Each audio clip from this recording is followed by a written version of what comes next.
খবরদার, মন চাইলেই যা মনে চাই মুখ দিয়ে বলা যাবে।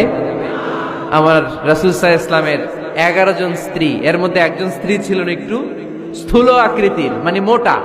কি ছিলেন জানেন? ওই স্ত্রীর নাম কি? সফিয়া। কি নাম? সফিয়া বিনতে হুয়াই ইবনে আখতাব। উনি আল্লাহর হাবিব সাল্লাল্লাহু আলাইহি ইসলামের সব স্ত্রীদের মধ্যে থেকে একটু স্থূলকার ছিলেন, একটু ফেটি ছিলেন, মোটা ছিলেন। আম্মা জান আয়েশা একবার ওনার প্রতি রেগে আল্লাহ রাসূল সাল্লাল্লাহু আলাইহি ইসলামের কাছে বিচার দিলেন যে আপনার মুটকি বউ। আল্লাহর হাবিব সাল্লাল্লাহু আলাইহি ইসলাম এই কথা শুনে রেগে গেলেন। আয়েশা, এটা তুমি কি বললা? তুমি সফিয়ারে মুটি বলে গালি দিলা। লাকাদ কুলতিলা কালিমাতান লাউ মুসিজাতহু লা মাসাজাতিল বাহর। আয়েশা, তুমি এমন একটা কথা সফিয়ার শানে বলেছো, এই কথাটাকে যদি সাগরের মধ্যে ঢেলে দেওয়া হয়, এই কথাটার তিক্ততা আর পঙ্কিলতা পুরো সাগরের নীল পানিকে মুহূর্তে কালো করে দিবে।